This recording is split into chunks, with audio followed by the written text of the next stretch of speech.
मुझे ये बात रखते हुए इस सदन के भीतर बड़ी खुशी है कि आज से कुछ दिन पहले इंडेक्सेशन पर जो तमाम सदस्यों ने अपनी राय रखी थी, मैंने भी अपनी बात रखी थी। हमारी उस राय के उस सुझाव को माननीय वित्त मंत्री जी ने स्वीकारा और आज से 2 हफ्ते पहले इंडेक्सेशन जो भारत के इन्वेस्टर से छीना गया था वो बेनिफिट पार्शियली रिस्टोर किया गया है।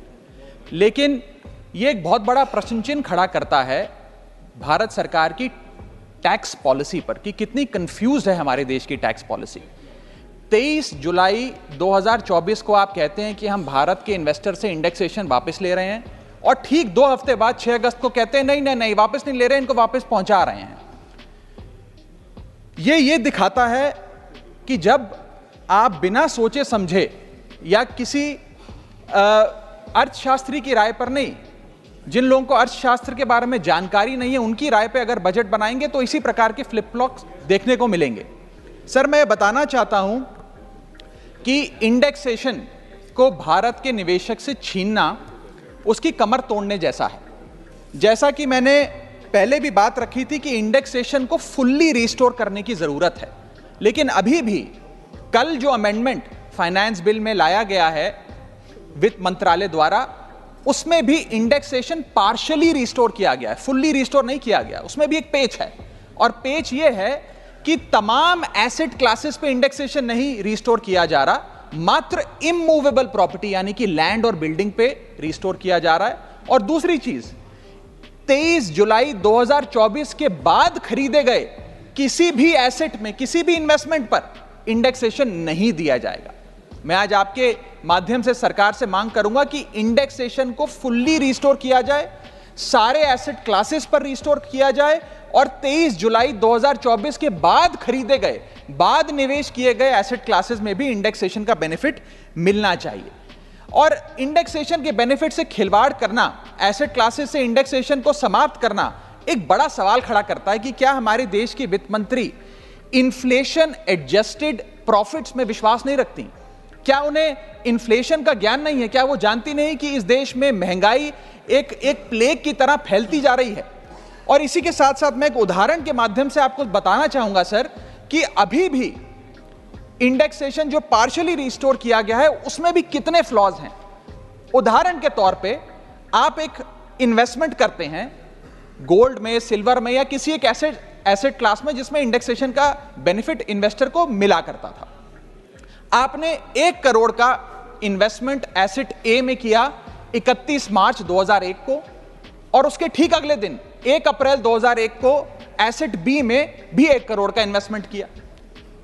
वो दोनों एसेट 7% CAGR के हिसाब से, कंपाउंडेड एनुअल ग्रोथ रेट के हिसाब से बढ़ते रहे और आज वर्ष 2024 में उन दोनों इन्वेस्टमेंट्स की आज वैल्यू 5 करोड़ रुपए ईच है।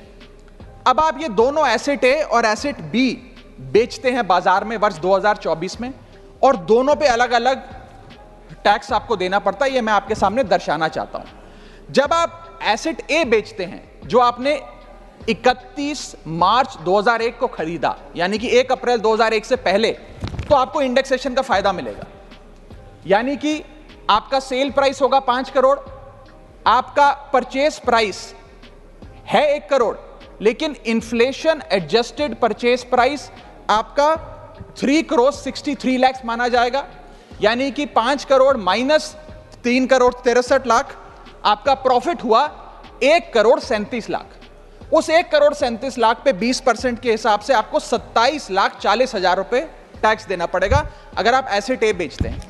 लेकिन जब आप एसेट बी बेचते हैं जिसपे आपको इंडेक्सेशन का फायदा नहीं दे रही सरकार, क्योंकि वो आपने अगले दिन दूसरे वित्तीय वर्ष यानी कि 1 अप्रैल 2001 को खरीदा, तो आपकी सेल प्राइस है 5 करोड़, आपकी परचेस प्राइस है 1 करोड़, आपका मुनाफा हो गया 4 करोड़ का और 4 करोड़ पे 12.5% के हिसाब से आपको टैक्स देना पड़ेगा जो कि है 50 लाख रुपए। यानी कि एसेट ए जो आपने 31 मार्च को खरीदा 1 करोड़ का, 31 मार्च 2001 को, और आज आप उसे 5 करोड़ का बेचते हैं तो आपको मात्र 27 लाख रुपए इनकम टैक्स देना पड़ता है।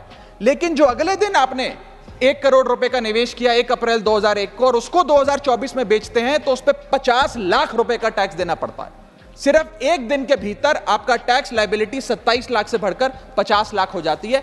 यह है इंडेक्सेशन का खेल। इसलिए मैं सरकार से अनुरोध करूंगा कि इंडेक्सेशन को सारे एसेट क्लासेस पे रिस्टोर करना चाहिए और कोई कट ऑफ डेट 23 जुलाई के पहले खरीदा गया एसेट और 23 जुलाई 2024 के बाद खरीदा गया एसेट, इस प्रकार की कट ऑफ डेट नहीं होनी चाहिए। Sir, inflation is taxation without legislation. महंगाई वो दीमक है जो हमारे देश को खा रहा है, इसीलिए हम इन्फ्लेशन एडजस्टेड रिटर्न्स पे इनकम टैक्स लगाते हैं। और अगर हम ये सोच रहे हैं कि कल की जो अमेंडमेंट हुई इससे रियल एस्टेट मार्केट में को बड़ा उछाल आ जाएगा, तो ऐसा नहीं आने वाला सर। आज हमारे होम बायर्स हो या इन्वेस्टर्स हो, वो रियल एस्टेट खरीदने से बचेंगे, क्योंकि 23 जुलाई 2024 के बाद खरीदा गया जो भी एसेट है उस पर तो इंडेक्सेशन मिलेगा नहीं। आपने मात्र 23 जुलाई से पहले खरीदे गए एसेट्स पे इंडेक्सेशन दिया। और इसी के साथ साथ एक बहुत बड़ी रीसेल मार्केट हिंदुस्तान में रियल एस्टेट की, क्योंकि हर व्यक्ति नया घर नहीं खरीद सकता, इसलिए रीसेल होती है। रीसेल मार्केट में भारी गिरावट देखी जा रही है। जब मकान बिकेंगे नहीं तो रेंटल इनकम बढ़ेगी। लोगों के मकानों के किराए में एक भारी उछाल देखा जा रहा है, लोगों का खर्च बढ़ने वाला। और इसी के साथ साथ जो फॉरेन इन्वेस्टमेंट भारत के रियल एस्टेट में होता है वो भी गिरने वाला है, ऐसी मैं आज इस सदन में भविष्यवाणी करता हूं। इसके साथ साथ रिटेल इन्वेस्टर यानी कि भारत के मिडिल क्लास की कमर तोड़ने का काम सरकार ने कैसे किया। एक ही बजट में शॉर्ट टर्म कैपिटल गेन को 15% से बढ़ाकर 20% कर दिया और उसी बजट में लॉन्ग टर्म कैपिटल गेन को 10% से बढ़ाकर 12.5% कर दिया इक्विटी पे और अन्य पदार्थों पे। यानी कि आप एक ही बजट से तमाम तरीके के इन्वेस्टर्स जो शॉर्ट टर्म के लिए एक छोटी अवधि के लिए एसेट खरीदते हैं या लंबी अवधि के लिए एसेट खरीदते हैं, दोनों की कमर आपने तोड़ने का काम किया और इस देश में रिटेल इन्वेस्टर को कुचलने का काम यह सरकार करने जा रही है। मैं आपके माध्यम से अनुरोध करूंगा कि don't take middle class retail investor for granted. हमें कैसे फाइनेंशियल इंक्लूजन इस देश में बढ़ानी है उस दिशा में काम करना चाहिए, ना कि कैसे हम इस देश में इन्वेस्टर्स, हाउस होल्ड इन्वेस्टमेंट्स और रिटेल इन्वेस्टमेंट्स को कम करें, उस सिलसिले में हम काम करें।